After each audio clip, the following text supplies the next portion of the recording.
সুপ্রিয় দর্শক, জীবনের গল্পে আপনাদের স্বাগতম। ক্যামেরার সামনে দাঁড়িয়ে আছে এই মুহূর্তে একটি বোন। আমরা শুনবো তারই জীবনের গল্প। আসসালামু আলাইকুম আপু, কেমন আছেন? ওয়ালাইকুম আসসালাম, আলহামদুলিল্লাহ ভালো আছি। আপনার নাম কি? আপনি কোথা থেকে এসেছেন? আমার নাম মোসাম্মদ মুন্নি আক্তার, বাড়ি বগুড়া। মুন্নি আক্তার, বাড়ি বগুড়া। আপনার বয়স কত আপু? 24। 24 বছর বয়স। আপনার বিয়ে শাদী হয়েছিল? না, বিয়ে শাদী হয়নি। আপনার ফ্যামিলিতে কে কে আছে বর্তমানে? বর্তমানে আমার ফ্যামিলিতে আছে আমার মামা, আমার মামি। তাদের কাছে বড় হওয়া, ছোটবেলায় আমার বাবা মা মারা গেছে অ্যাক্সিডেন্ট করে। অনেক দুঃখে কষ্টে মানুষ হয়েছে, এসব কথা থাক বলতে চাই না। আচ্ছা আচ্ছা, ঠিক আছে। যাই হোক, আপনার বাবা মাকে হারিয়েছেন, সেসব কথা মনে করে আমি আপনাকে আর কষ্ট দিতে চাচ্ছি না। যাই হোক, সবার জীবনে কষ্ট, দুঃখ, আনন্দ, বেদনা মিলিয়ে হচ্ছে মানুষের জীবন। আপনি হয়তো কষ্ট করেছেন, সামনে হয়তো উপরওয়ালা আপনার জীবনে সুখ লিখেছেন।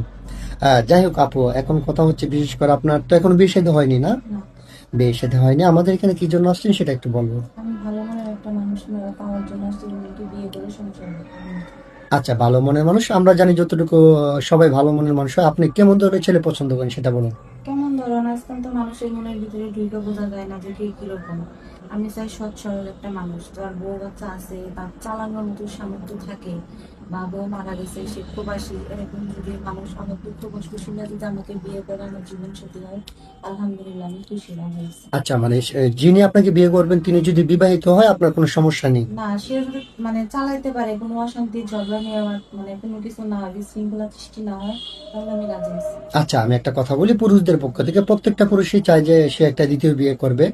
আচ্ছা, কেউ তার একটা স্ত্রী আছে, থাকার পর তার সামর্থ্য আছে, সে চালাতে পারবে।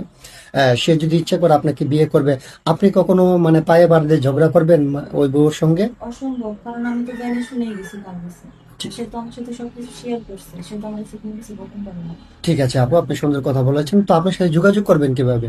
আপনাদের মাধ্যমে। আমার কোনো পার্সোনাল ফোন নেই। আপনার ব্যক্তিগত কোনো ফোন নেই? না, আমার কোনো পার্সোনাল ফোন নেই। আচ্ছা, ঠিক আছে। সুপ্রিয় দর্শক, এই মুহূর্তে দেখতে পাচ্ছেন ডিসপ্লেতে একটি নাম্বার। এই নাম্বারটা হচ্ছে আমাদের ইউটিউব চ্যানেল কর্তৃপক্ষের নাম্বার। এই নাম্বারে ইমো, হোয়াটসঅ্যাপ আছে। যদি কোনো ভাই এই আপুটির সঙ্গে যোগাযোগ করতে চান, ওনার দায়িত্ব নিতে চান, তাহলে ওনার একটা ছবি স্ক্রিনশট মেরে পাঠিয়ে দিয়ে আমাদেরকে ভয়েস করবেন। আমাদের প্রতিনিধিরা আপনাদের সাথে যোগাযোগ করবে। কেউ অযথা অডিও কল, ভিডিও কল দিয়ে আমাদেরকে বিরক্ত করবেন না, তাহলে আমরা ব্লক করতে বাধ্য হব। আচ্ছা, ঠিক আছে আপু, আপনি নামাজ কালাম পড়েন? জি। আপনার সিঙ্গেল ফ্যামিলি পছন্দ না জয়েন্ট ফ্যামিলি? আমার জয়েন্ট ফ্যামিলি, আমার জয়েন্টটাই বেশি, কারণ যেহেতু সিঙ্গেলে বড় হয়েছি, কারণ আমার ভালোবাসা পাই না।